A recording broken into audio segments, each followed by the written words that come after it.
I'm assuming that we are live. It is 7:15 a.m. Central Time. Anno Domini 2023. Good morning. Welcome to the Bear Brief. Jupiter Mojo 5x5. Best audience on planet Earth. Thank you very much.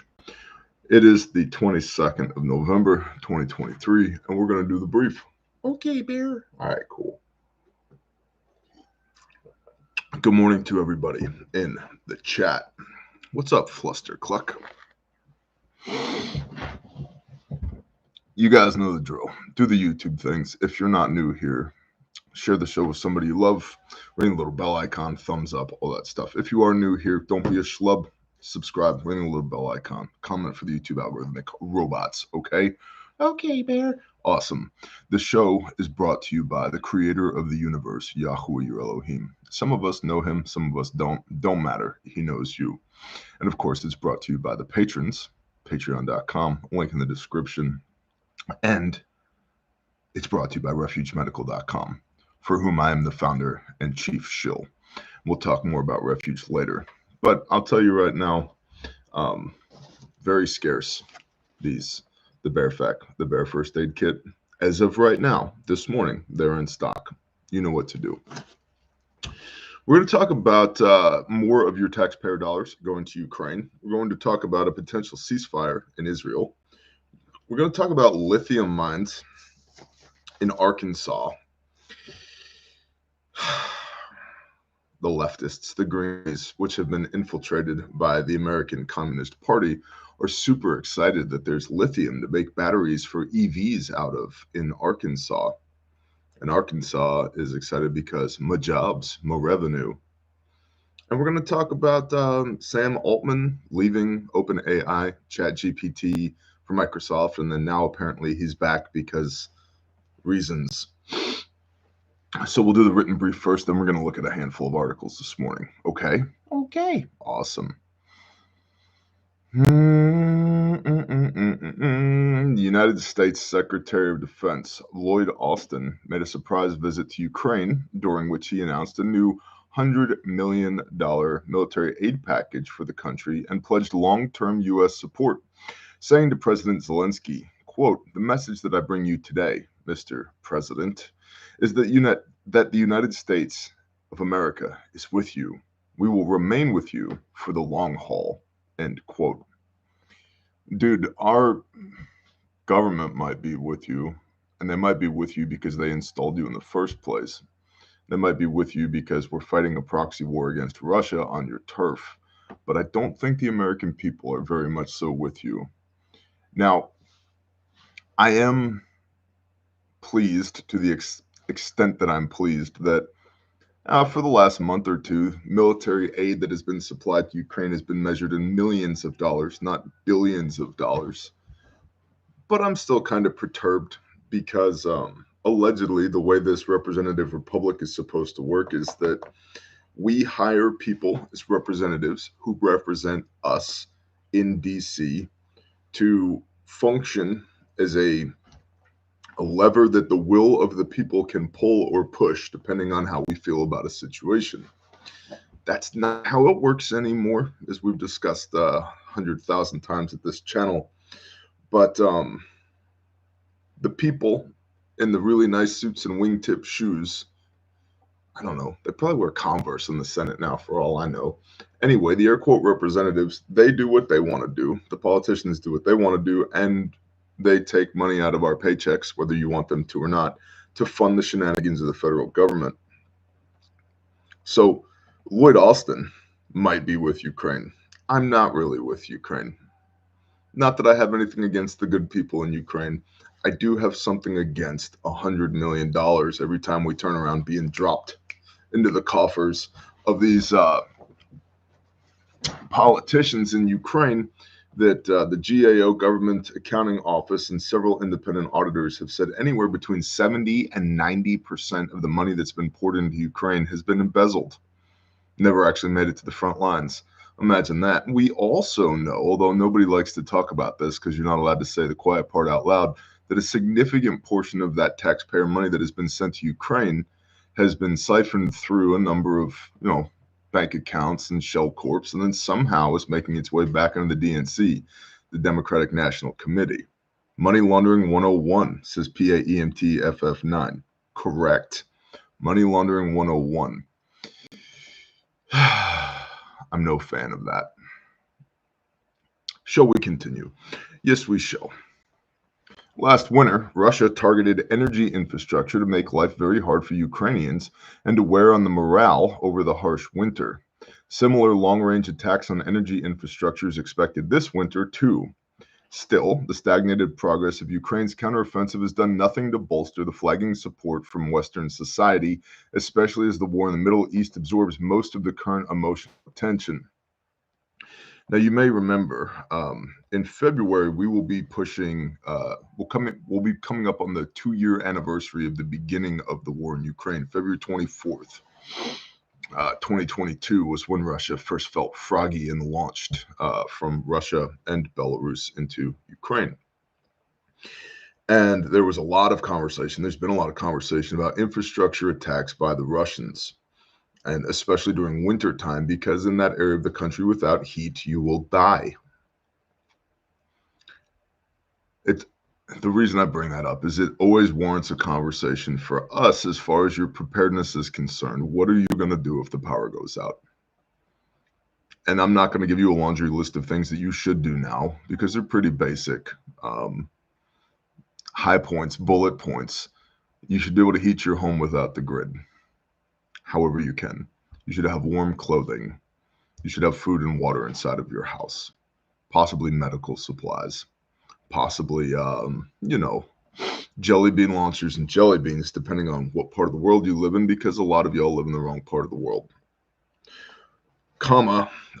People tend to behave more badly in the, what's up, Rich? People tend to behave more badly in the summer than they do in the winter. There's not a lot of high mobility criminals in the winter, especially if you live in the northern tier, because snow is typically a non-permissive environment for shenanigans.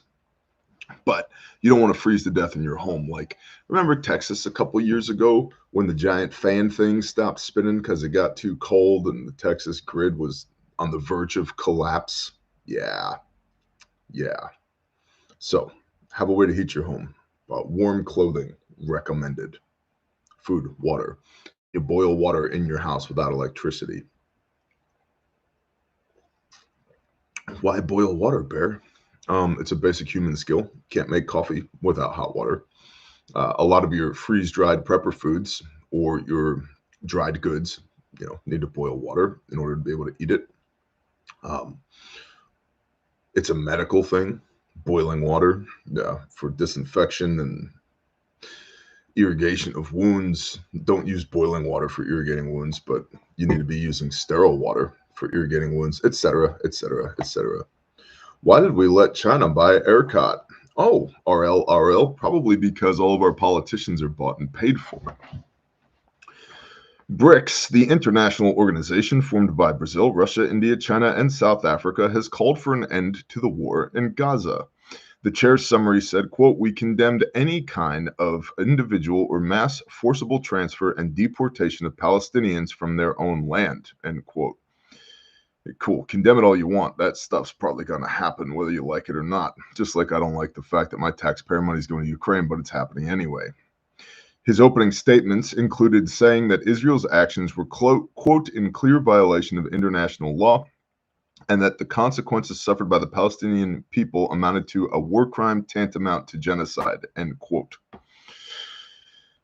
Well, maybe then don't have Hamas invade Israel on the highest holy day of the year, 7 October 23, the great 8th day of the festival of Sukkot, the Feast of Tabernacles, the Festival of Ingathering, the Day of Indwelling. It's got all these different monikers, but it's the holiest day on the religious calendar. And, 12 to 1,400 Hamas assholes cross the border and target women and children and the elderly.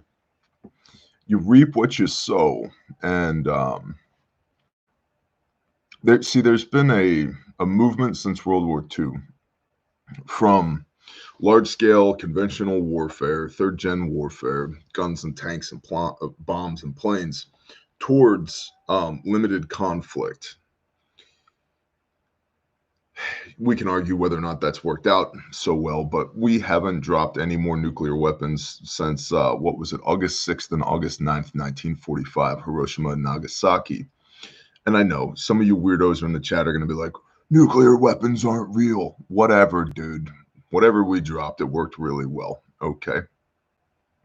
It's not genocide if your population doubles in 15 years, says Tomer Klein in the chat. Well, that's a different conversation. My point is, limited regional conflict, almost like a pressure relief valve, that rather than having widespread global warfare to the scale of a world war, it seems like the big they have been shooting for smaller, more regional conflicts. Now, the Vietnam War was not a small conflict as far as the United States is concerned, nor was the Korean War, nor was, the first Gulf War. We kicked a bunch of ass in the first Gulf War, and then global war on terror, et cetera, et cetera. But the war in Ukraine's not that big of a place. And we've got the United States and Russia duking it out in Ukraine. That's a proxy war. And that's a small, more or less localized regional conflict between two air quote superpowers. One of the things that I think is interesting is that two superpowers haven't wiped each other off of the map yet, pushing two years of warfare, when allegedly both Russia and the United States are capable of destroying the entire world with their arsenals.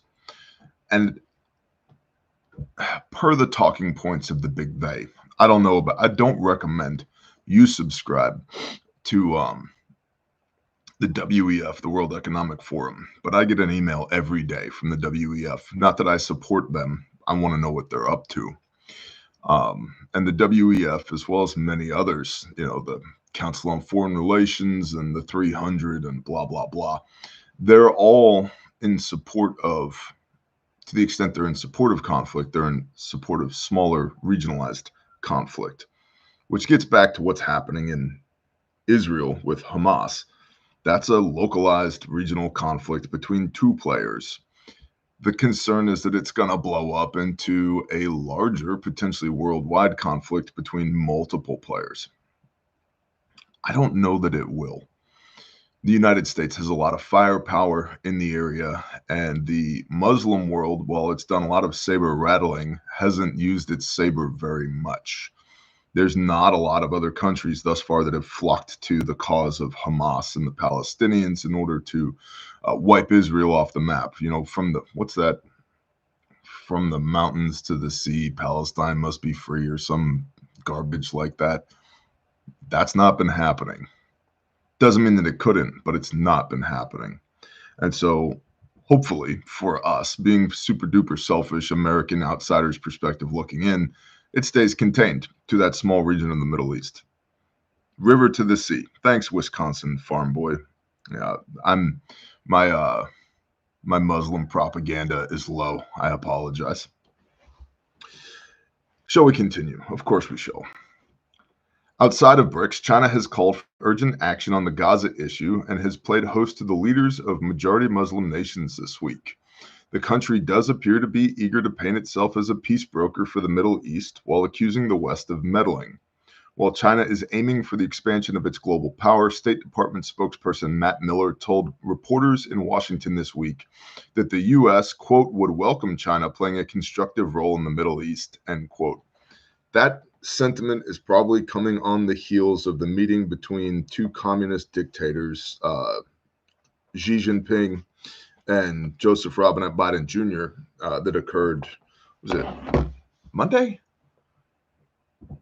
It's been super duper busy around here, y'all. So it was either earlier this week or end of last week. It was over the weekend that Xi was in California. So we'll just say Monday-ish. These two communist dictators got together and basically just like mouth vomited, word vomited love all over each other about how great China is and how great America is and our joint future going ahead together, that we could be BFFs and like do commerce and stuff and not wipe each other off the map. And It could just be rhetoric. It probably is rhetoric because, like the Richter said in the chat, war equals profit. 100%. Hegelian dialectic.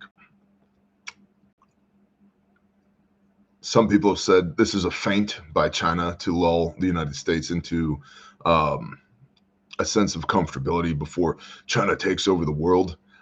I lean more in the direction currently that if China could take over the world, they would have done it by now.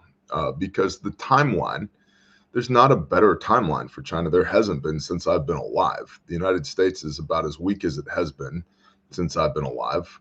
The world is pretty damn unstable. And China, per the propaganda, is doing super duper wonderful. But economically, they're not. Their economy's on the verge of collapse. And so I think if China could jump, they would have jumped by now. I don't think that they're capable of jumping currently, which might explain the change in posture between Xi Jinping and the United States that, we should be friends. Because maybe they can't take us in a war. Maybe they just don't want the smoke in the South China Sea.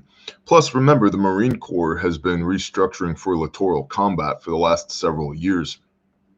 And I can tell you insider information, which I've told you 100 times already this year, the DLA, which is the Defense Logistics Agency, which works for the DoD, it's a part of the Department of Defense. Their job is to buy stuff. They have a $150 billion plus per year budget, the DLA does, and they buy all the soft goods, uniforms and web gear and blowout kits and everything. They buy everything. And the DLA has been outfitting the Marine Corps with 4x everything, whatever they need. At last count, there was something like 235,000 of Uncle Sam's misguided children, and the DLA has been buying in units of 1.1 million for everything. Are they stocking up? Apparently. For what? Because there's going to be 1 million people in the Marine Corps, or just because they want to have some back stock? I don't know, but it's definitely an indicator. Yeah, Infantry 91. I would recommend buying stock in Crayola and Rosart, because if there's 1 million Marines running around out there, crayons are going to get scarce. Also, if you have young children, I would stock up on those now because, we don't want the jarheads to eat all of them, because it's true, the purple ones taste like grape. One seemingly small but potential crucial development is that the Iran-backed Yemen rebels attacked a ship tied to Israel in the Red Sea on Sunday. The vessel is registered with a British company that is partially owned by an Israeli, and it was leased out to a Japanese company at the time of the attack. In isolation, this incident doesn't mean much, but the implications of the advancing capabilities and targeting of the Houthis is a whole different matter. In fact, analysts believe that if things escalate in the Red Sea, it could lead to the eruption of war on the seas. It must be noted that the Red Sea has a bottleneck of a strait stretching only 18 miles across. The Soufan Center, an independent nonprofit research center focused on global security and foreign policy, said, quote, "Significant Houthi interference with commercial shipping through the strait is almost certain to trigger U.S. intervention due to the political and potentially economic implications." Good morning, Sarah, and everybody else in the chat. Rage Against the Machine, good morning. The Houthis and the Blowfish. Thank you, Rich. Rich is feeling froggy this morning. At the time of this writing, Israel and Hamas are closest to reaching some kind of truce agreement since the October 7th attack. Qatar, gutter, depending on who you are and where you're from and what decade you grew up in, is mediating between the two groups, and the Biden administration is reportedly, quote, deeply involved. An Israeli cabinet meeting was held yesterday for discussion and a vote. It is expected that the deal will lead to the release of some hostages and prisoners on both sides, the entrance of 300 aid trucks into Gaza from Egypt, and some days of a ceasefire. In the second phase of the deal, specifically, Israel may be able to exchange a day of ceasefire for every 10 hostages released by Hamas. On Tuesday, before the vote, that was yesterday, Israel's Prime Minister Benjamin Netanyahu has said, quote, "We are making some progress on the release of hostages. I hope we will have good news soon." That is the written brief. We'll go to some articles about what was in the brief. Sound good? Okay. All right. Sounds good, Bear. Cool. So, from I don't know why this camera keeps auto-focusing for reasons, because the sun, I know why. It's that ball of fire in the sky over there.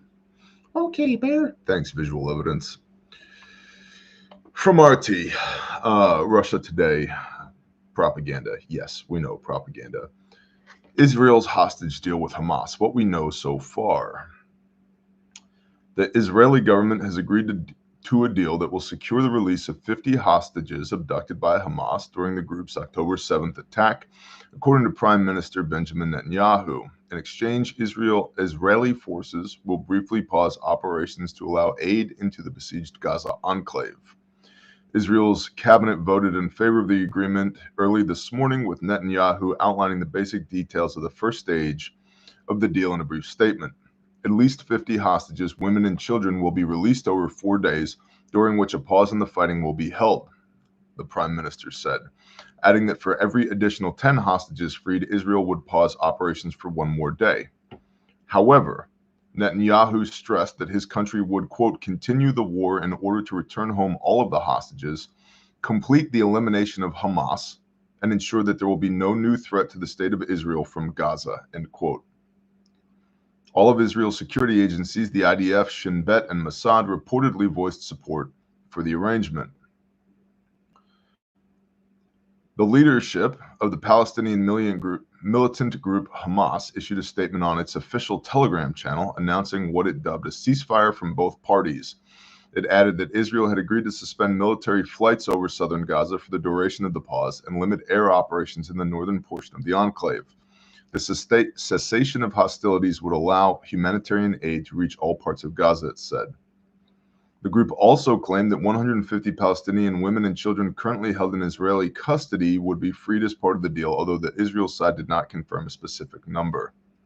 Quote, "The provisions of this agreement were formulated according to the vision of the resistance and its determinants that aim to serve our people and enhance their steadfastness in the face of aggression," the Hamas statement said. And there's more blah, blah, blah from there. There's an interesting tactic, though, that happens a lot of times with agreements like this that have been hammered out behind closed doors, where Israel says, hey, we'll give you $10, right? And then Hamas is like, okay, deal. And then Hamas takes to their Telegram page and says, Israel has agreed to give us $100 and to shine our shoes and to make sure that there's toilet paper in all of our bathrooms. And then Israel's like, whoa, whoa, whoa, whoa, whoa, whoa. That's not what we agreed to. And then Hamas says something like, oh, so you're going back on the deal. Now, what you reported initially wasn't the deal in the first place. That happens a lot, especially by non-nation state bad actors, aka terrorist groups. So that's something to be aware of. In the coming days, if you hear things like Israel has gone back on its deal, was it the deal that Israel actually agreed to, or was it the deal that was reported by second, third, fourth parties? So something to be aware of.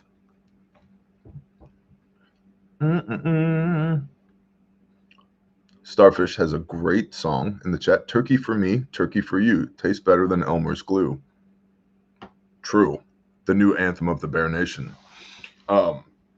We shot one of our bourbon red toms in the face with a 20 gauge yesterday, and then cut its head off with an axe, and then cleaned it down at the gazebo, and it's in my refrigerator chilling so that my wife can put it in the oven tomorrow morning, which is pretty cool. I know it sounds barbaric, right? It's definitely way more barbaric than going to Walmart and pulling a butterball out of the freezer section. So, what was the weight?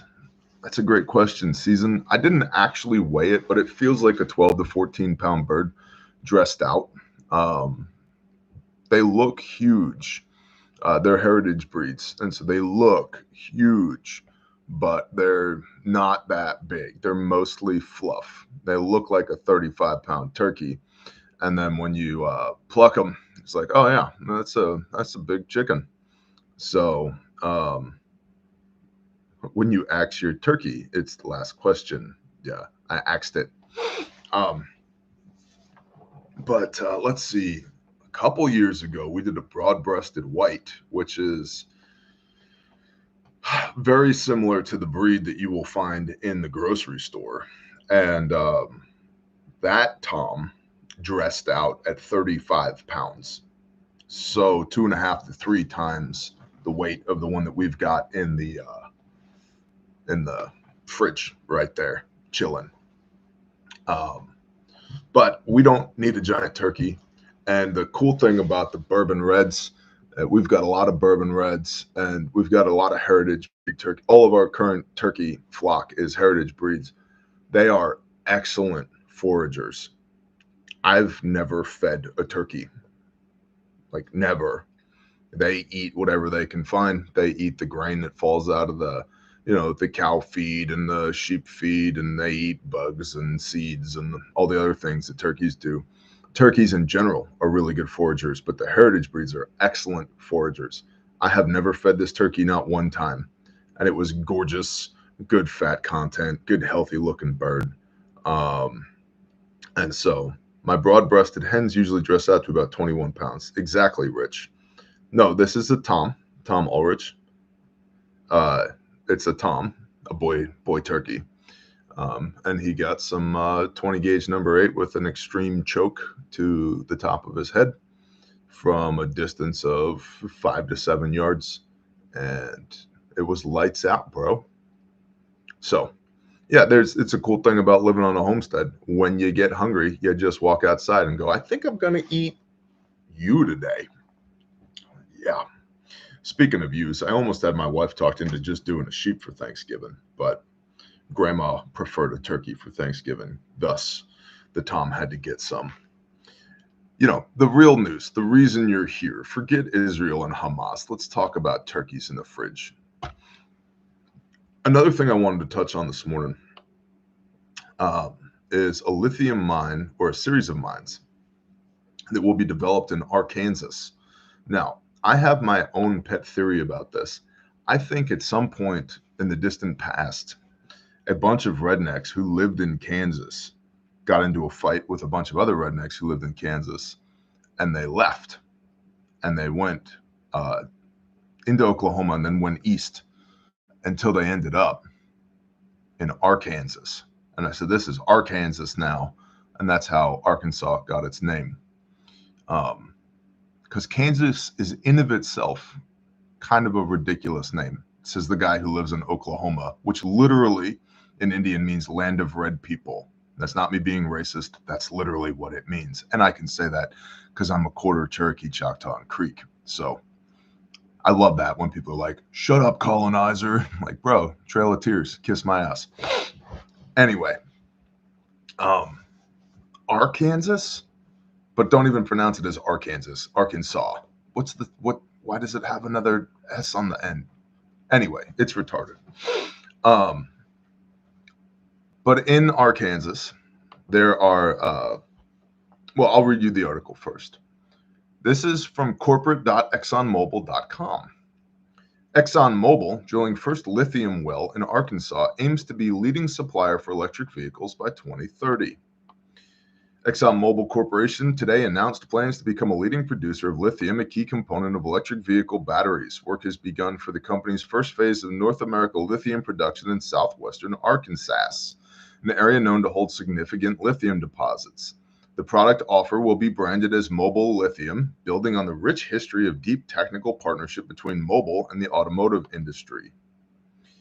Blah, blah, blah. Lithium is essential for the energy transition, and ExxonMobil has a leading role in paving the way for electrification. Blah, blah, blah. In early 2023, ExxonMobil acquired the rights to 120,000 gross acres of the Smackover Formation in southern Arkansas, considered one of the most prolific lithium resources of its type in North America. South Arkansas is our state's all-around energy capital, producing oil, natural gas, and now thanks to investments like ExxonMobil and their combination of skills and scale, lithium.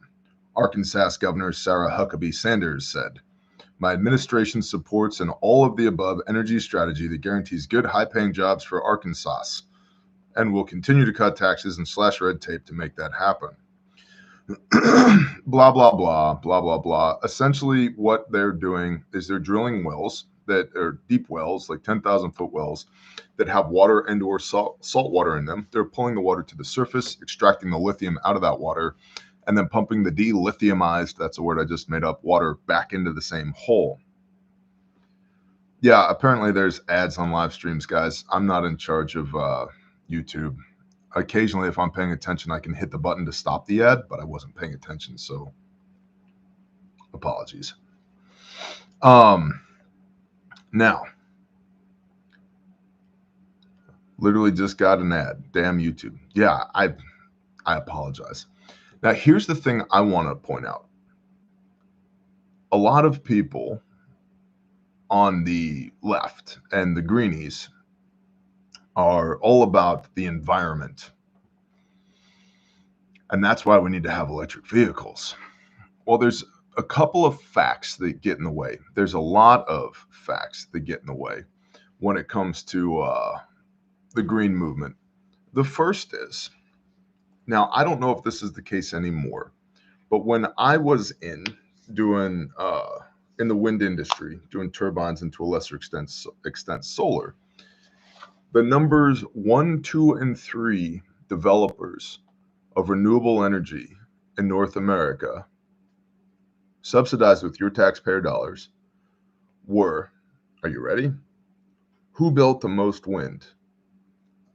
ExxonMobil, British Petroleum, BP, and Dutch Shell. Okay? ExxonMobil, BP, and Shell. Numbers 1, 2, and 3. Developers of wind energy subsidized with your taxpayer dollars. They are not oil companies, and they haven't been oil companies for a long time. They are energy companies.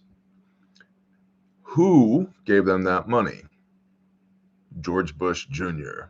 And then that relationship continued into the Obama years, and I can only imagine it's still ongoing. Okay? So every time we put up a wind turbine, every time they're taking your taxpayer money and giving it to one of these gigantic multinational energy corporations, who is also getting, at the time anyway, a 30% tax break to stand up one of these giant fan things that only works when the wind is blowing. So that's the first thing. It's kind of a sticking point when it comes to renewable energy, green energy. The second thing that a lot of people don't want to talk about, I've read the white papers.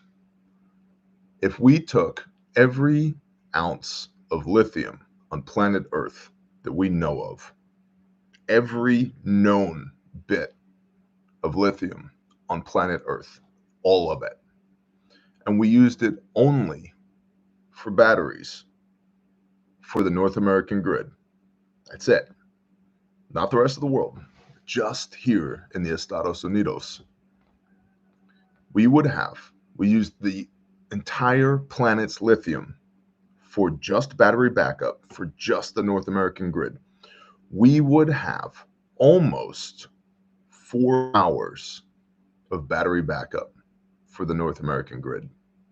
Right now, we have, are you ready for this? 4 minutes of battery backup. 4 minutes. And if we took, based upon our current lithium ion technology, all the lithium on planet Earth and used it just for batteries for the grid, we'd have 4 hours of backup. Now, I don't know where you live, but where I live, even in the summer when the days are really long, the night is longer than 4 hours. Yeah. And we don't have all the lithium. A lot of it's in Africa. A lot of it's being used by the Chinese. So can't boil a pot of water in 4 minutes, right? RL. So, oh, and here's another little tidbit. The National Association of Power Pole Producers, the NAPPP or something like that, recently told the Biden administration it's not possible to produce all the power poles required to upgrade the grid that would be required to produce all the power that would be required for all the electric vehicles that they're trying to sell. There are not enough trees that meet specification in North America, in the United States and Canada. There are not enough trees that meet specification to produce the power poles to upgrade the grid, to run all these electric vehicles. And so the North American Association of Power Pole Producers told the Biden administration, you may need to consider steel monopoles rather than wooden poles. I don't know if you guys know anything about steel, but we don't go to the quarry and dig up metal power poles. We don't go to the woods and cut down metal power poles. They have to be smelted and formed and then shipped. Not very green. Jake White says fiberglass. Maybe. Not a lot of torsional strength in fiberglass. Some, but not a lot. I mean, they do use it for turbine blades, but what about the tens of thousands of wind turbine blades that as wind turbine farms, projects are being upfitted and retrofitted, we have tens of thousands of wind turbine blades that we have nothing to do with. And they have a service life as well, about 20 years. A good class 2 power pole, service life of 50 years. So my point is, it's given current technology, it's not actually possible to do any of the things that the Biden administration and Greta Thunberg and all these other assholes are saying we must do. Also, if we cut down a bunch of trees produce what? Carbon dioxide. They breathe what? Oxygen. We're currently at 450 parts per million CO2. Historically, the Earth has operated somewhere around 2,300 parts per million of CO2, and 150 parts per million is the minimum requirement to sustain life on Earth. And these satanic assholes are trying to drive down the amount of CO2 on the Earth because life will cease to exist without it. So what happens if we cut down millions more trees to make power poles with? And tell me how that fits into the green agenda. Anybody? Okay? See what I mean? So not that many of us here believe the propaganda anyway, but just don't. The numbers don't add up. And this giant lithium mine that's going to be put in Arkansas for renewable energy is owned by ExxonMobil. Just so we're all tracking. Cool. Big stretch. Imagine how good my maters would look if we had 2,300 parts per million CO2. Exactly, Kyle M. Exactly. Why did we have giant trees back in the day? 2,300 parts per million. Huge abundance. 2,300 parts per million. Yep.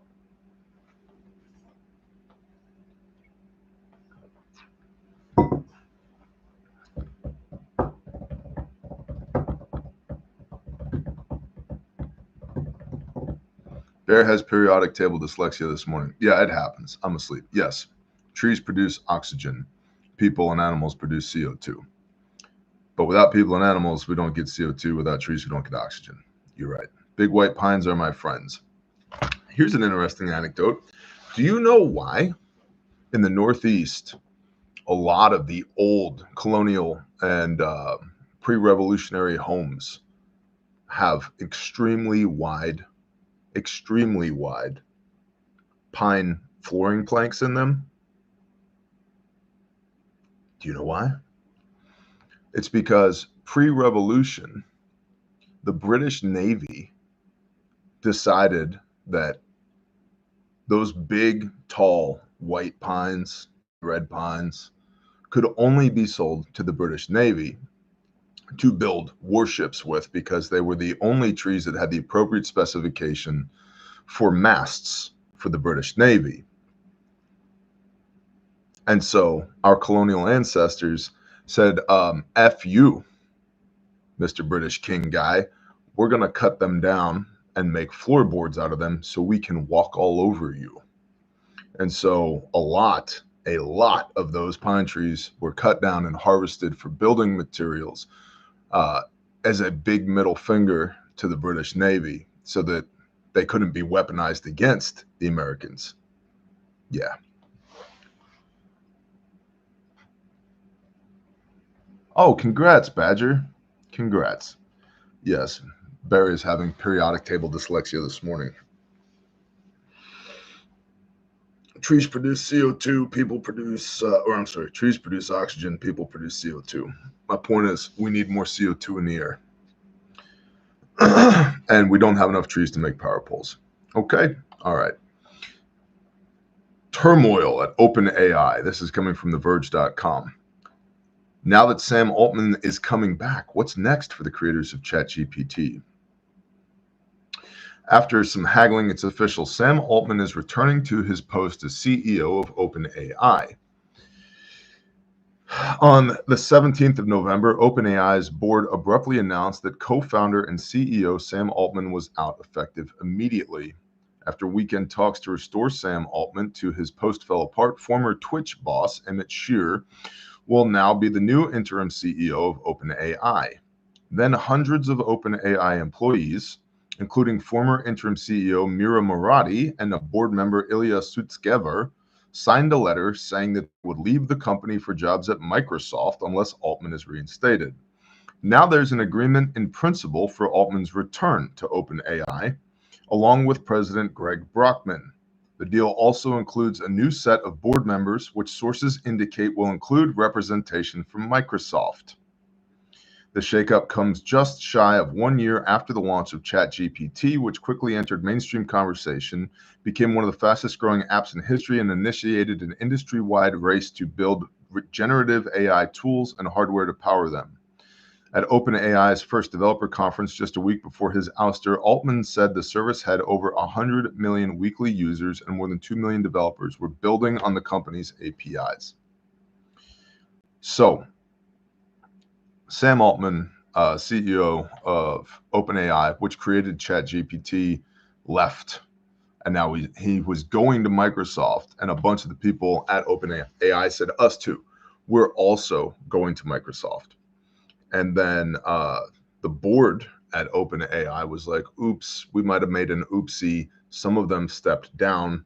And now the board is being reconstituted with members from Microsoft as Sam Altman comes back from Microsoft, where he was going to take a job, to CEO again of OpenAI. Why do I care?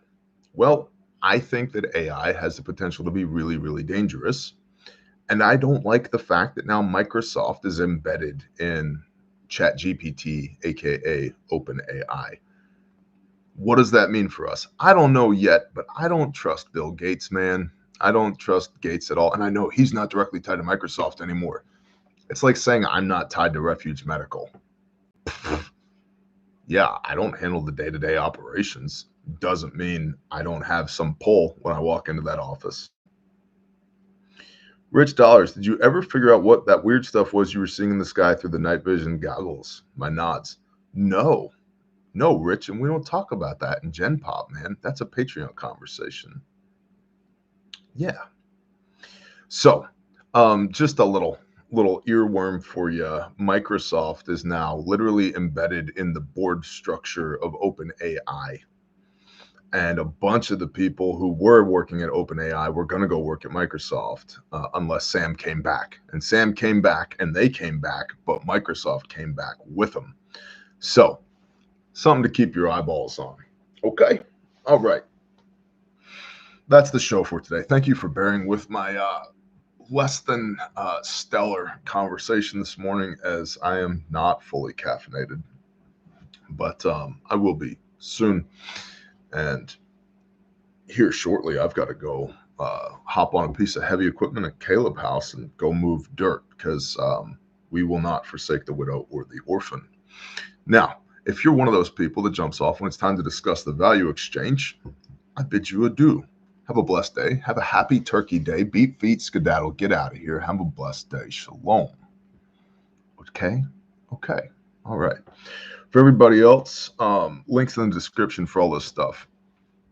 You guys know the drill. Patreon.com, best $10 you can spend on the internet.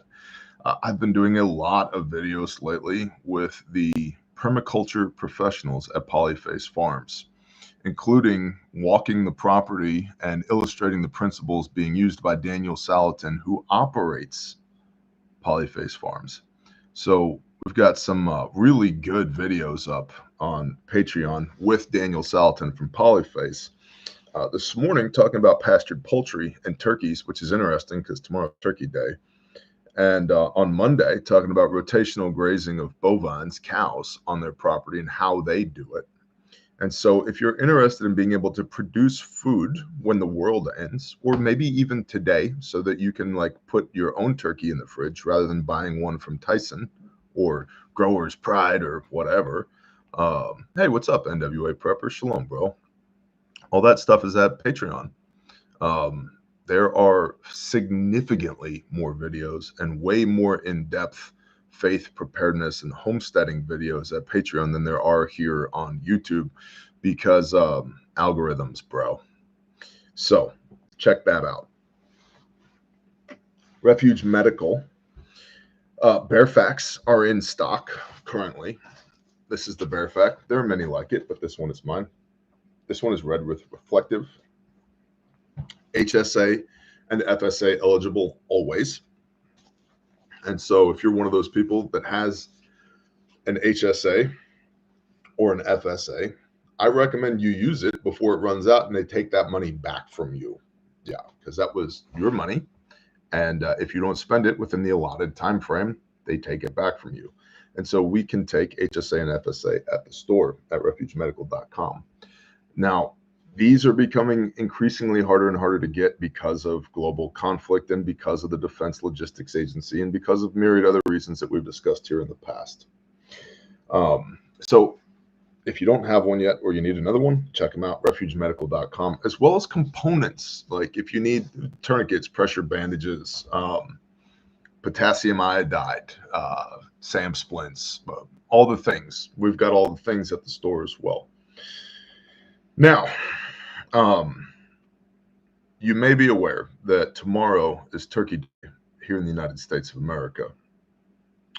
And as such, tonight at 5 o'clock, the Refuge store is going dark. Then tomorrow morning at 10 a.m., the Refuge store will be back up again. And that is when our Black Friday sale is going live. Now, here's the thing I want you to understand. When I say sale, I don't mean you're going to get a significant percentage off, because we operate this company at a 5% realized profit margin. The reason we do that is because I want good people to be able to get their hands on the best kits on planet Earth. And I want to pay the people inside of the organization a really good living wage. Unlike a lot of other companies that source their shit from China that's literally made with slave labor, we make stuff here in the United States. And I think there's a lot of companies that do Black Friday promotions, Cyber Monday promotions, all of that, and it's garbage. It's a slap in the face to their customers who paid full value last week, and then this week it's 30, 40, 50% off. Well, that tells me that you have 50% headroom in your product pricing, aka you've been ripping people off all year. We don't. In fact, we've been battling to keep prices low, not because our costs have been going up and going up and going up, and we haven't been raising our prices over and over and over again. And so when I say Black Friday sale, I don't mean that our product is going to be at a reduced price like every other asshole company out there. I mean that there will be some products that you can't normally get that will be for sale starting tomorrow at 10 a.m. Okay? Just to manage your expectations. Now, do you do Christmas bonuses? Oh, Brenda. Oh, Brenda. You haven't been around here very long, have you? Okay. Tomorrow, starting at 10:00, Black Friday goes live at the store. You'll be able to get first come, first serve. Anybody, 10 a.m. Central, correct. Gnomes. Thank you, James McKee. Somebody's paying attention out there.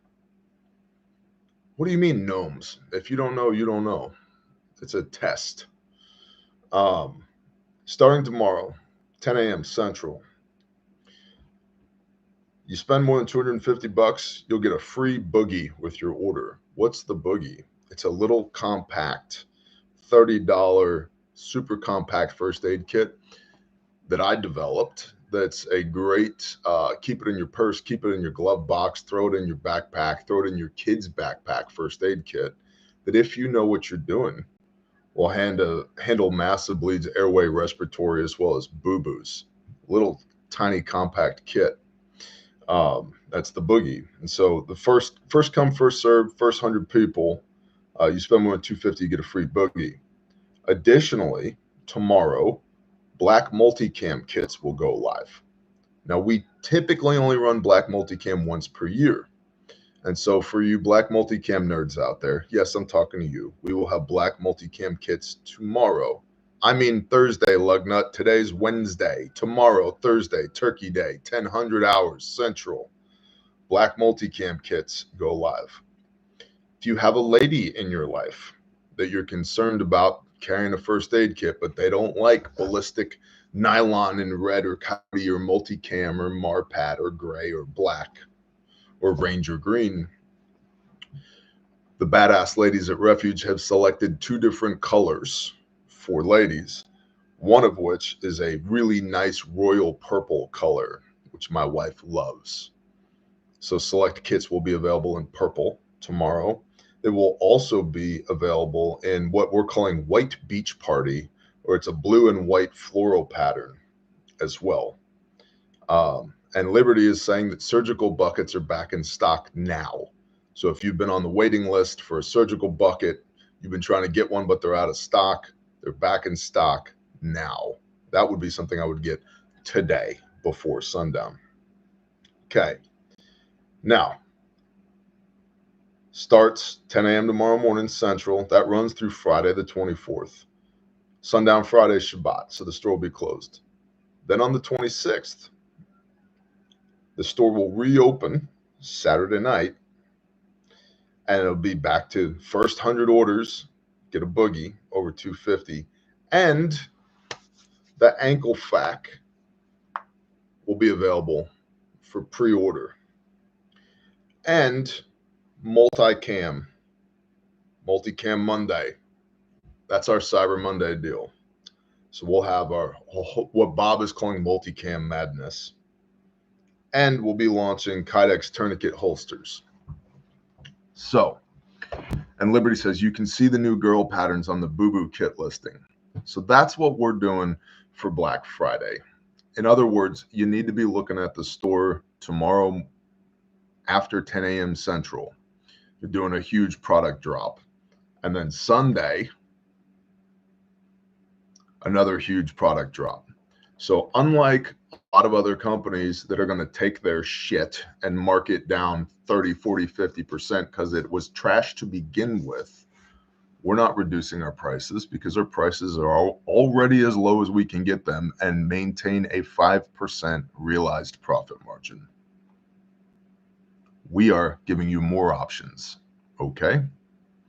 And a lot of y'all, I'll show you the ankle kit. How are you going to do that, Bear? Well, it just so happens I have an ankle and I have an ankle kit.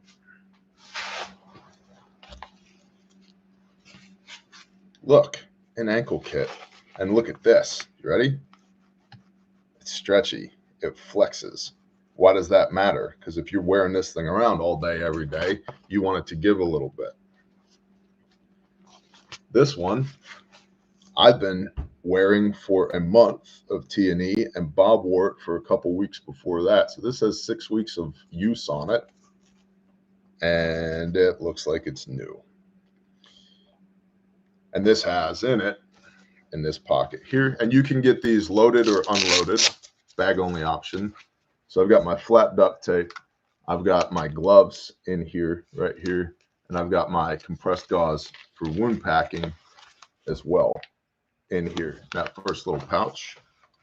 The second pouch has a soft T tourniquet and a decompression needle in it.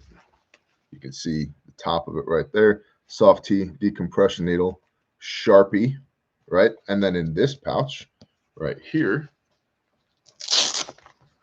Velcro closure tabs, the whole nine. In this pouch right here, we have an S-mark bandage, pressure bandage, juvenile tourniquet, a 5x9 gauze pad folded up, and a pair of Halo chest seals. So on my ankle, I've got massive bleeding in both tourniquet form and wound packing. I've got airway and respiratory as far as chest seals, needle decompression, and I can treat minor lacerations, and I've got duct tape because it rules the universe. On my ankle, look how thin this is too, by the way. And you can add combat gauze to this. You can fit combat gauze in this pocket. You don't even know it's there. So, and again, main feature of this that I love is it's got some stretch to it. So when you're fit inside cowboy boots, no, it doesn't go inside boots. It goes around your boot on the outside. Let's see if I can do this. Any plans to make it back to PA? Not currently. You guys ready? Let's see if we can do this. Ta-da! See that? Look at that leg. See that? Like that. It goes around your boot. Origin loggers, ankle fac, covert thread socks, Origin pantaloons, true spec Marpat combat top. And it weighs a pound. A pound. Okay. So, ow, throws money at screen. What did people do before duct tape? Well, you know, you can actually tie the advance of civilization to the advance of duct tape. They track together. That's actually not true, but it sure sounds true, doesn't it? So that's what we got going on with Refuge Medical. So check that out. Refuge Ruckus. If you want to come to Fort Smith, Arkansas and ruck with me to raise awareness for Caleb House, raise funds for Caleb House, come see us, refugeruckus.com. grindstoneministries.com, Caleb House t-shirts, long sleeves, hoodies, our brother Saw's Facts Not Feelings shirt, our brother Rex's The Real Dope shirt, proceeds of which go to benefit Caleb House. Links are in the description. mooseruncoffee.com, the Grindstone blend goes to benefit Grindstone, which is building Caleb House, which is our juvenile restoration, human trafficking survivor restoration facility. It's the place where we put kiddos back together again. You guys know all this stuff, so check it out. And please don't forget Giving Tuesday next week. That's the day after Monday of next week. If the Spirit convicts you, Caleb House could really use your help. Okay? White Fox will be at the Ruckus. Awesome. Go get that dozer humming bear. I'm about to, Kim, but first, we're going to talk to the Most High. Okay? I don't care if anybody thinks it's okay or not, because I'm gonna, and it's my show, and I get to do what I want. And I want to talk to the man upstairs. Oh, good morning, Father Yah. You are awesome and amazing. Thank you for letting us wake up this morning. Thank you for the air in our lungs. Father, this world is such a screwy place. And so I pray that you just keep us in line with you, that you would be in the forefront of our mind, that our eyes would be set on you, that our heart would be set on you, that our ears would be tuned to you, that our hands and feet would be used to do the Do the things that make you smile, Father. Please keep our attention pointed towards you, that we would be in the world, not of the world, that we would be sanctified, set apart, holy from this world. But Father, please don't remove us fully from it, so that we have an opportunity to let our life be a witness for you, that our lamp would be lit and that it would shine forth before men, that when they see us, they see you, Father. And so use us as you see fit. And please don't overwhelm us, because we're fragile. Sometimes we lack endurance. Sometimes we lack faith. Sometimes it's just freaking uncomfortable, Dad. And so build us up, that we might do your work, that we might build your kingdom here and be your hands and feet, do many mighty works in your name. Father, thank you for the opportunity to teach the world about you.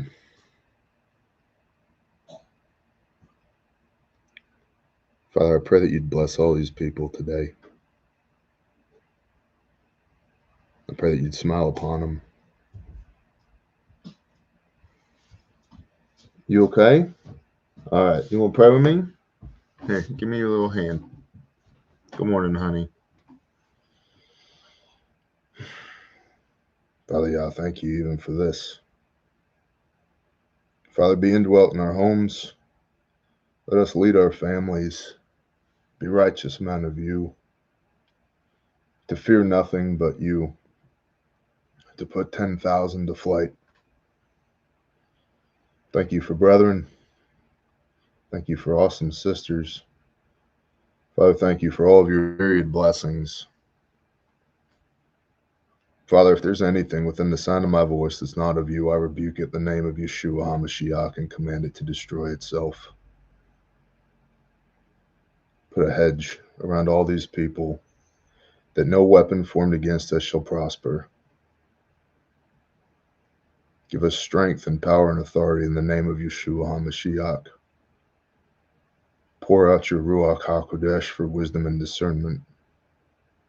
Father, bless us with endurance, and please deliver us peace that surpasses all understanding. Father, I lift up all these people to you, and I lay them at your feet, and ask that you would bless them, provide for them, and protect them this day. I ask these things in Yeshua's name. Amen. Amen. Good morning, honey. Morning. You want to say bye to the people? Bye. Bye. Shalom, people. Love him. Yeah. Have a happy Turkey Day. We'll see you when we see you. Dad, Bob, we were praying